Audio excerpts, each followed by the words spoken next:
नमस्कार. Poultry business या चॅनलवरती तुमचं सगळ्यांचं स्वागत आहे. तर आज आपला डे 6 आहे आणि आज सकाळच्या कामांचं जर बघितलं तर आज आपल्याला दिसतंय व्हिडिओमध्ये की पक्षी 6 दिवसाचे झाले, पण मग जागा त्यांनाही कमी पडायला लागली. पक्षी खूप दाटले आहे आणि म्हणजे आम्हाला काम करायला सुद्धा तिथं अडचण येते. तर आम्ही आज त्याच्यामुळे आज आम्ही सकाळी पहिल्यांदा गाळे वाढवले आहे. 3 गाळ्यांची आम्ही अजून पुढे तयारी केली आहे. आता या 3 गाळ्यांमध्ये आपल्याला आधी पक्षी पुढं घ्यायचे, म्हणजे त्यांना मोकळी जागा मिळेल.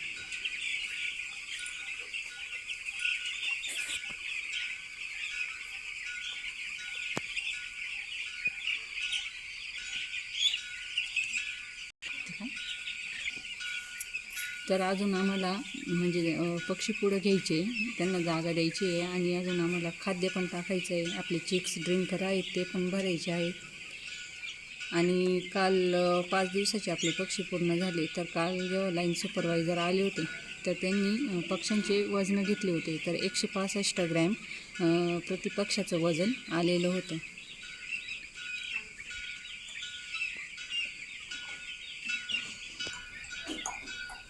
तर आज आपल्या पक्ष्यांना म्हणजे आम्हाला वॅक्सिन करायची आणि वॅक्सिन करायची आहे, परंतु ती वॅक्सिन आपल्याला दिवसा टेम्परेचर जास्त असल्यामुळे दिवसा करता येत नाही. तर आम्ही रात्री थोडी उशिरा थंड वातावरणामध्ये ती वॅक्सिन करणार आहोत.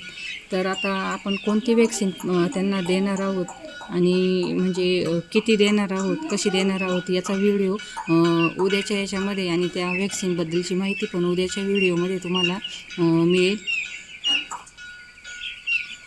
हा गाळा आम्ही कोणत्या पद्धतीने वाढवला आहे, किती जागा दिली आहे, भांडे किती लावली आहे, खाद्याचे भांडे, पाण्याचे भांडे, हे आपल्याला व्हिडिओमध्ये बघायला मिळतं आहे.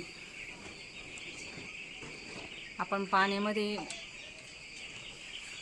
कोणते मेडिसिन वापरतो, पाण्याचं हार्डनेस किंवा pH मेंटेन करण्यासाठी आपण काय वापरतो, ह्या सगळ्या गोष्टींची माहिती आपण आपल्या आधीच्या व्हिडिओमध्ये दिलेली आहे. ती माहिती जाणून घ्यायची असली तर तुम्हाला आपल्या आधीचे व्हिडिओ बघावे लागतील.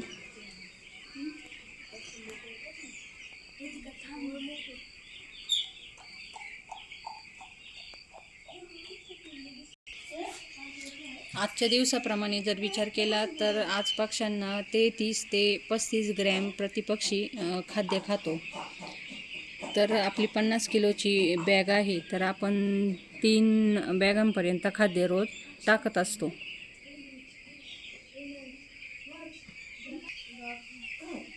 आजच्या दिवसाची मर्तूक 4 आहे. तर आपल्या पक्ष्यांना आपण वॅक्सिन जी करणार आहोत त्या वॅक्सिनबद्दलची माहिती आणि अजून बरंच काही वॅक्सिनबद्दलची माहिती आपल्याला पुढच्या व्हिडिओमध्ये मिळेल. तर आणि ती वॅक्सिन आपण कशी करतो, पक्ष्यांना नंतर जागा कशी देतो, ही सगळी माहिती तुम्हाला उद्याच्या व्हिडिओमध्ये बघायला मिळेल. तर उद्याचा व्हिडिओ नक्की बघा. तोपर्यंत नमस्कार.